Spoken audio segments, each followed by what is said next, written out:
우리 계속해서 출애굽기의 말씀을 함께 우리가 보고 있습니다.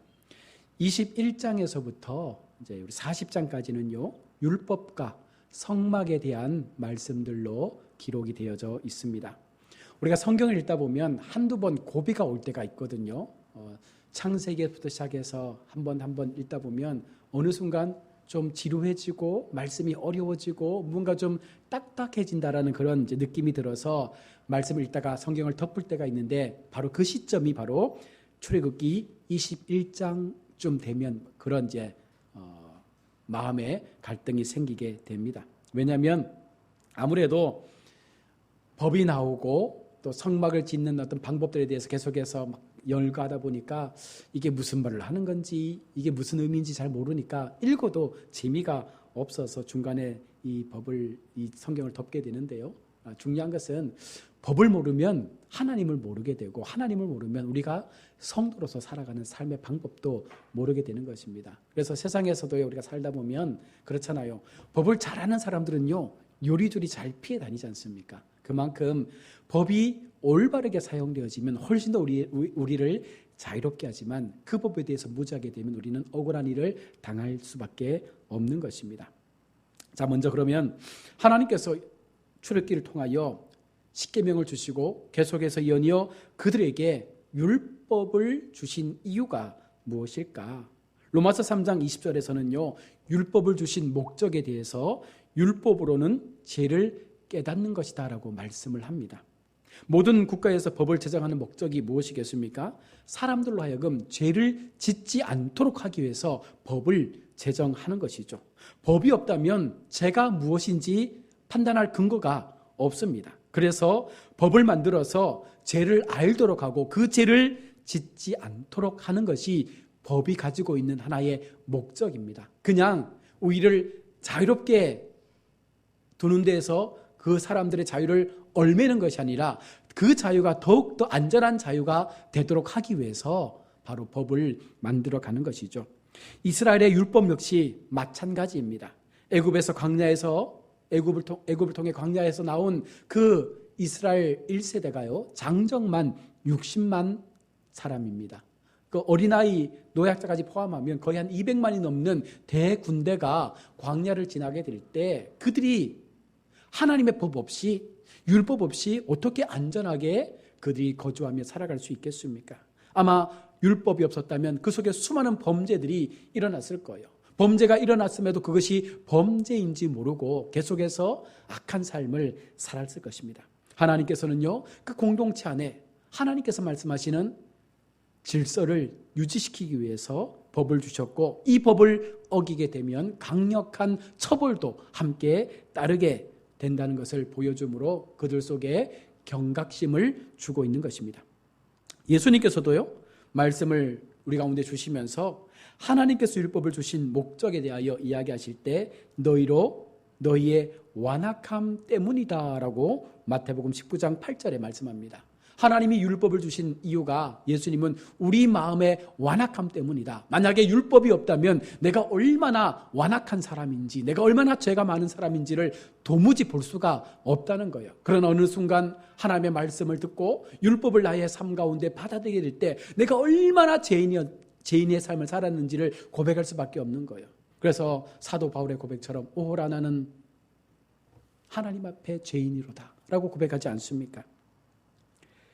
하나님의 형상으로 지음을 받았다는 것은요, 마음속에 하나님이 주시는 양심과 도덕이 함께 존재하고 있다는 것입니다. 그래서 무엇이 옳은지 무엇이 그른지에 대한 판단을 할 수 있는 이성이 있다는 것이죠. 그래서 결국 죄를 짓게 되면 우리 마음에 어떤 마음이 들어요? 양심의 가책이라는 게 들지 않습니까? 그 가책 때문에 죄를 멀리하려고 하는 마음들을 갖게 되는데, 그러나 사람의 마음이 반복적으로 악해지고 법이 그것을 제재하지 못하면 그 가책조차도 사라지게 됩니다. 그래서 사회는 훨씬 더 극심한 혼란에 빠지게 되는 것이죠. 정부에서 무정부 상태가 되면요, 모든 질서가 무너지잖아요. 우리가 언론을 통해서 보는 것처럼 많은 나라들이 쿠데타를 통해서 정부가 무너지게 되고 사회의 질서가 무너지면 모든 것들을 약탈하고 남의 상점을 빼앗고 남의 것들을 훔쳐도 그것이 죄라는 것을 인식하지 않게 된다는 것입니다. 결국은 그 사이는 철저하게 하나님 앞에 심판을 받게 되는 것이죠. 갈라디아 3장 19절에서 율법은 약속하신 자손 곧 예수 그리스도께서 오시기까지 있는 것이다. 오늘 구약에 주신 이 율법은요, 예수님께서 오심으로 결국은 그 모든 것들이 멈춰졌죠. 예수님께서는요, 율법을 완전하게 하시기 위해서 오셨다라고도 마태복음 5장 17절에 말씀합니다. 이 말은 다시 말하면 예수님이 오셨기 때문에 이 율법이 상관이 없다라는 그런 개념이 아니라 예수님께서 오셔서 이 율법을 더욱더 완전하게 완성시키게 되는데, 그 과정 속에 예수를 믿음을 통해서 우리 속에 더 이상 율법으로 인한 얽매임이 아니라 이제는 하나님이 주시는 바로 예수 그리스도를 통한 영적 자유함을 통해서 우리는 이 율법조차도 뛰어넘을 수 있는 더 큰 하나님의 은혜 속에서 모든 하나님의 말씀을 나의 삶 가운데 온전히 지킬 수 있는 자로 세워지게 된다는 것이죠. 그러니 예수를 믿는 사람들은요, 구약의 모든 율법조차도 이것이 나를 얽매인다라고 말하는 것이 아니라 오히려 이 율법을 더욱더 순종하면서 하나님의 법 앞에 가까이 나아갈 수밖에 없는 삶을 살게 되는 것입니다. 그래서 예수님께서 말씀하시는 율법을 완전하기 위해서 눈은 눈으로 이는 이로 갚으라 하는 것을 너희가 들었으나 나는 너희에게 이르노니 악한 자를 대적하지 말라. 누구든지 내 오른뺨을 치거든 왼편도 돌려대라. 그러니까 구약의 율법과는 전혀 반대의 율법을 주고 있는 것입니다. 구약에서는요, 살인하면 죽음으로, 남의 것을 빼앗았으면 그 빼앗은 것만큼을 돌려받는 것으로 그렇게 법이 정해졌다면, 신약에서는요, 예수님께서 말씀하실 때 이것조차도 용서하고 이것조차도 우리가 용납하라라는 그런 의미에서 훨씬 더 이 율법이라는 개념이 사랑의 법 안에서 훨씬 강화되었음을 보여주고 있는 것입니다. 우리가 성령을 받으면 예수 그리스도를 믿게 되고 우리 속에 계신 성령의 지배를 받기 때문에 더 이상 죄 가운데 들어가려고 하지 않는 것입니다. 물론 사람이 성령을 받았다고 해도 모두가 완전할 수는 없죠. 때때로 한두 번 죄 가운데 빠져들지만, 그러나 그럴 때마다 또 이 말씀들이 우리를 다시금 처음의 자리로 되돌려 놓으려고 하는 그와 같은 마음들을 주면서 우리 속에 그 성령을 통한 하나님의 삶을 살아가려고 하는 노력들이 생겨나게 되는 것입니다. 고린도후서 3장 6절에 율법 조문은 죽은 것이요 영은 살리는 것이라.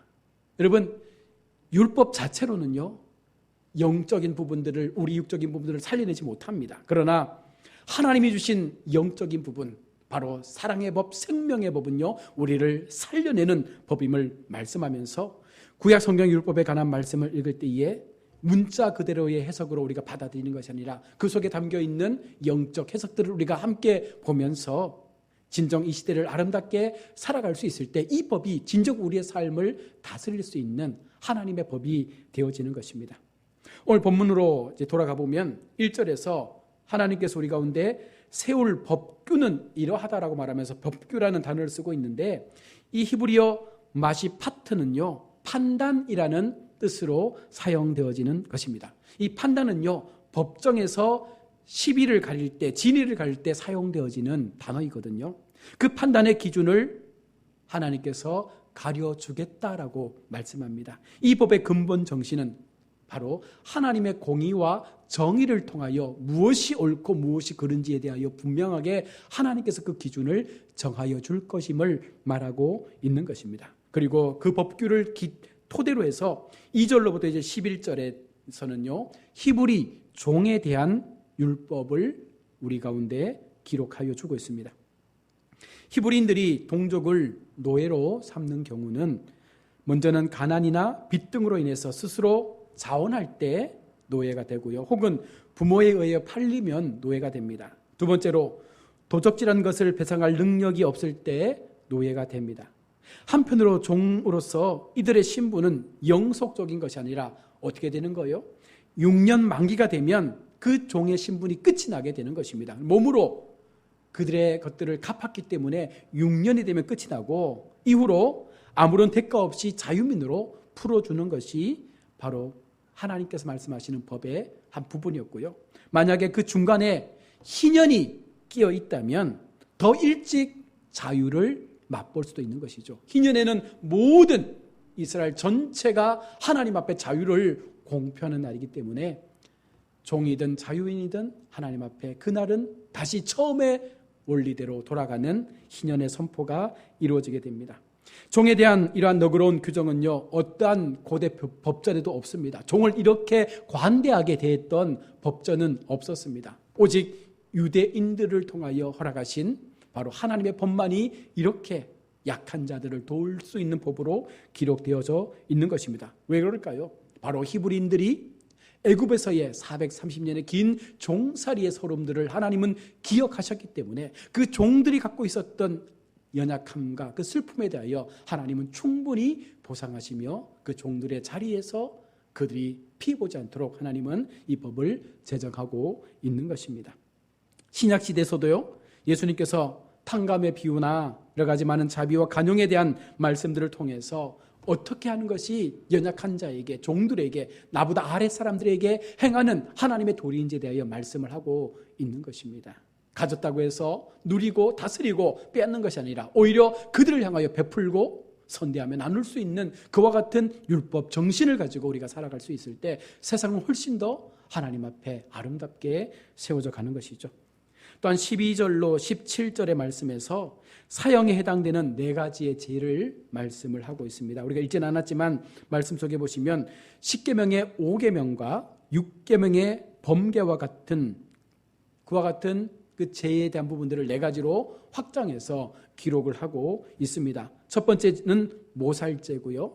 두 번째는 부모를 구타한 죄고요. 세 번째는 유괴죄입니다. 네 번째는 부모에게 폭언을 한 죄. 이렇게 해서 이 4가지는 반드시 죽여야 되는 죄로 말씀을 하는데, 사형제도에 대한 성경적인 근거는요, 우리가 하나님의 형상대로 지음을 받았다라는 창세기 9장 6절의 말씀에 근거를 하고 있습니다. 즉 살인은요, 하나님의 형상을 파괴하는 것이고, 다시 말하면 하나님께서 만드신 그 창조에 대한 도전으로 보여지기 때문에 하나님은 절대로 이 살인을 그냥 쉽게 묵고하지 않고 있는 것입니다. 그래서 생명의 피를 빼앗는 일에는 그 피를 되찾는 것으로 그 죄를 말하고 있습니다. 결국은 죽음을 통하여 그 죄를 갚아야 한다는 것이죠. 그러나 또한 반대로 살인을 했음에도 그 살인의 정당성 여부에 대하여 보호할 수 있는 그 장소를 따로 하나님은 구분해 놓으셨습니다. 13절에 보시면 한 곳을 정리했다라고 말하는데, 잘못된 그 실수의 살인을 통해서 복수자로부터 또 잘못된 그 피해 복수가 일어나지 않도록 하기 위해서 하나님은 피신처를 만들어 놓으셨습니다. 이 율법이 만들어진 초기에는 바로 여호와의 제단이 있는 성소가 도피처가 되어졌지만, 후대에는 공식적으로 하나님께서 각 지파별로 도피성을 만들어서 그들이 그곳에 머물면서 재판을 통해서 옳고 그름을 판단해서 그들에게 혹시라도 잘못된 재판이 나서 죽지 않도록 하기 위한 하나님의 최소한의 도움의 그 방편을 만들어 놓은 것입니다. 이것은 우발적인 살인에 대하여 정당한 재판을 받을 수 있는 시간적 여유를 줌으로써 또 다른 피 흘림이 없도록 하기 위한 하나님의 그 사랑에 근거한 법이라고 말할 수 있습니다. 자, 그러면서 14절에서 그러니까 고의로 사람을 해하게 할 때, 이 고의로라는 히브리어 주도라는 이 단어는요, 외람되고 거만하게라는 뜻인데, 내 재단에서라도 치밀한 계획을 세워서 흉계로 사람을 죽인 자, 다시 말하면 계획살인을 행하게 되면 어떠한 장소, 어떠한 상황 불문하고 그들은 죽음을 면할 수 없다는 거예요. 그러니까 악한 마음을 가지고 그 사람을 죽이겠다라고 마음 먹고 계획해서 그 사람을 죽게 하면 반드시 그도 죽게 될 것이다 라고 말하고 있습니다. 또한 16절에서는요, 사람을 납치한 자에 대한 법을 말씀하고 있는데, 여기 납치하다에 해당되는 히브리어 가나브는 몰래 도둑질하다라는 의미로 사용이 되어집니다. 오늘날 유괴에 해당되는 것이죠. 그 생명을 몰래 훔쳐온 것이기 때문에 유괴에 해당됩니다. 이것은 생명을 도둑질한 자는 그 생명을 배상해야 된다라는 의미로서 하나님께서 그에 따르는 법을 백성들 가운데 주고 있습니다. 그리고 우리 17절은 참 놀라운 하나님의 법인데요, 아버지나 어머니를 저주하는 자는 죽임을 당하게 됩니다. 여기서 저주하다에 해당되는 히브리어 칼날은요, 경히 여겨 깔보다, 욕설하며 해방하다라는 그런 뜻을 가지고 있습니다. 이것은 부모를 공경하다라고 말하는 그 공경의 말과 정반대의 의미로 해석되는 말씀이죠. 하나님은요, 공경하다는 말을 굉장히 중요하게 여기고 있습니다. 이 말씀은요, 영광을 돌리다라는 그런 의미로도 나타나고 있는데, 하나님 앞에 영광을 돌리는, 부모를 공경하는 삶이 바른 자녀의 삶임에도 불구하고 그렇지 못할 때 하나님께서 그들을 심판하시는데, 하나님께 불강한 말을 사용하는 것과 더불어서요, 언어를 잘못 사용해서 죽임을 당하는 죄는요, 이것밖에 없습니다. 부모를 욕하는 죄. 그만큼 부모에 대한 자녀의 도리에 대하여 충분하게 성경은요, 그것을 깊이 있게 다루고 있다는 것이죠. 이러한 사실은 성경이 부모의 권위를 얼마나 존중하고 있는가에 대해 말씀합니다. 좀 더 우리가 영적으로 보면 우리가 하나님의 권위에 대해 얼마나 인정하고 그 권위 앞에 우리가 복종하며 함부로 하나님을 말하지 않고 함부로 하나님에 대하여 우리가 우리의 어둔한 말투로 하나님을 욕되게 하는 것처럼 우리가 부모에게도 그와 같은 모습으로 나아가서는 안 된다라는 것을 말하고 있는 것입니다. 요즘 같으면 한번 상상해 보십시오. 만약에 이 법이 지금도 우리 시대 가운데 적용이 되어진다면 정말 많은 사람들이 죽을 거예요. 그죠? 아마 저도 그 대상에서 어쩌면 피하지 못할 수도 있을 거예요. 왜냐하면 우리가 한 번씩 때때로 부모에 대한 원망을 쏟아내기도 하고 불평을 막 쏟아내기도 하지 않습니까? 하나님은 그런 모든 부분들을 철저하게 규정하면서 아예 마음조차도 먹지 못하도록 하는 그런 자녀의 도리에 대한 부분들을 분명히 선을 긋고 있다는 것입니다. 또한 18절로 27절의 말씀을 보면 육체를 상해하는 자의 처벌에 대한 그 배상법에 대해서 말씀을 하고 있는데요. 18절로 19절에 히브리인들은 이 규정을 정확히 시행하기 위해서 일단 가해자를 감옥으로 보내서 제3자로 하여금 부상자의 그 용태를 살피도록 했다고 합니다.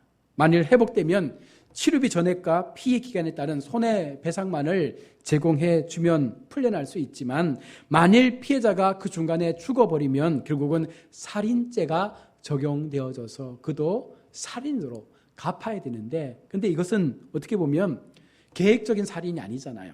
그래서 20절에서 21절에 당장의 죽으면이라는 이 말씀을 통해서 그것을 통하여 또한 피할 수 있는 보상에 대한 법을 주고 있는데, 이 제도는요, 종에 대한 주인의 살해 여부에 따른 동기 판결법이라고 합니다.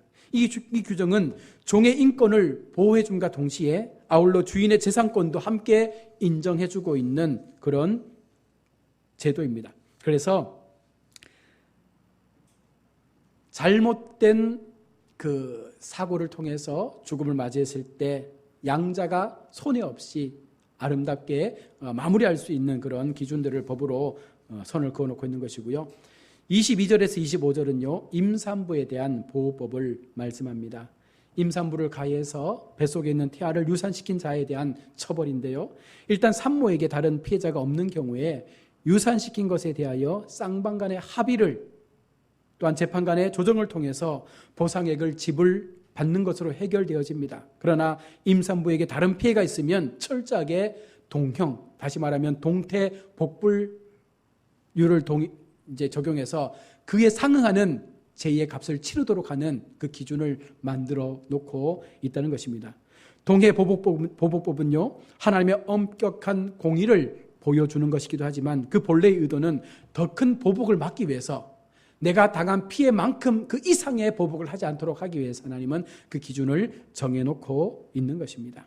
이러한 정신은 마침내 신약시대에 예수님께로부터 와서 오히려 용서와 사랑의 법으로, 우리 앞서 말했던 것처럼 오른밤을 맞으면 왼밤도 돌려대고 내 삶 가운데 받은 손해를 가지고 오히려 대갚아주는 것이 아니라 하나님의 마음으로, 하나님의 사랑으로 오히려 그들을 더 사랑하고 용서해 줌으로 그 사랑이 그들을 정복하고 이길 수 있는 놀라운 사랑의 법으로 승화시키게 된 것입니다. 또한 26절에서 27절은요, 상전의 폭행 행위로부터 종들의 권리를 주장해 주는 법인데요. 즉 주인이 종의 신체 중 어떤 부위라도 잃게 되면 그 대가로 그 종을 해방시켜 주게 되는 규정입니다. 이처럼 동해보복법은 이스라엘 자유민에게만 적용되었고 종들에게는 적용이 되지 않았습니다. 끝으로 28절에서 32절은 육체 상해에 대한 배상에 대한 법을 기록하고 있습니다. 이 당시에 가장 핵심적인 이 재산 중에 1호가 소였잖아요. 가축이었기 때문에 소가 사람을 받아 죽이는 경우에 적용되는 법으로 기록이 됩니다. 이 경우 사람들은 소를 반드시 돌로 쳐서 죽여야 했습니다. 그 이유는 인간이 죽을 때 당한 만큼 고통을 소에게도 주기 위해서 소가 사람을 죽일 때 그 소도 돌로 쳐서 죽였고요. 또한 그렇게 함으로써 유목민들에게 아주 중요한 재산으로 간주되었던 그 소보다 인간의 생명이 훨씬 더 소중하고 귀하다라는 것을 가르쳐 주기 위해서 그렇게 했다고 합니다. 사람을 받아 죽인 소의 주인에 대한 책임은 그러면 어떻게 되는가? 그 한계성을 말씀하고 있는데 단순한 우발적 사고였을 경우에 소는 죽이지만 주인은 처벌을 면하게 되고요. 두 번째로 주위의 경고에도 불구하고 이 소가 자꾸 사람을 받는 그런 습관이 있으니까 주의시켜라라고 했는데도 불구하고 주인이 그것을 잘 관리하지 못해서 또 이 소가 사람을 받아 죽게 되면 이 소를 죽이는가 동시에 이 주인도 동일한 살인의 제2의 값을 치르게 된다는 것입니다. 주인의 의무 태만으로 인해서 그 주인도 죽음을 죽임을 당할 수밖에 없는데, 그러나 여기에 또 한 가지 전제 조건은 속죄금을 내면 사형을 면할 수 있는, 오늘날로 말하면 보석금이죠. 그래서 합의금을 주고 그걸 통해서 속죄를 받게 되는데 아마 그 금액이 엄청 큰 금액이었다라고 역사가들은 기록을 하고 있습니다. 그러나 이것은요, 이 생명의 속전을 낼 수 없는 사람들은요, 결국은 죽게 되는 그 법 안에 들어가게 되는 것이죠. 여기까지가 오늘 성경이 말씀하고 있는 하나님의 법에 대한 부분의 일부분을 우리가 살펴봤는데, 율법의 목적은 사람을 가두고 사람을 어떻게 막 판단하는 것이 아니라 율법의 진짜 목적은요, 사랑과 용서라고 하는 것입니다. 그런데 그 사랑과 용서라는 율법의 목적 때문에 무조건 용납하고 무조건 죄가 다 인정되어진다는 것이 아니죠. 하나님께서는 죄에 대하여 속죄금을 주도록 말씀했습니다. 충분한 보상이 필요한 것이고 그렇지 못할 때는 반드시 그의 죄의 값을 치러야 됩니다. 또한 피해를 입은 사람에 대하여 충분한 보상을 해주는 것을 기준으로 삼고 있습니다. 소가 남종이나 이종을 받으면 은 30세겔을 주라라고 말했는데, 이 은 30세겔은요 예수님께서 십자가에 팔려가실 때 받았던 금액이 은 30세겔이죠. 어찌 보면 예수님께서요 우리를 대신하여 죽으심을 통하여 그 은 30세겔에 팔리셨던 것처럼 그 속전을 주시고 우리를 살리시는 하나님의 대속의 죽음이 바로 오늘 출애굽기의 이 말씀 속에서도 함께 담겨 있다라는 것입니다. 사랑하는 우리 성도 여러분,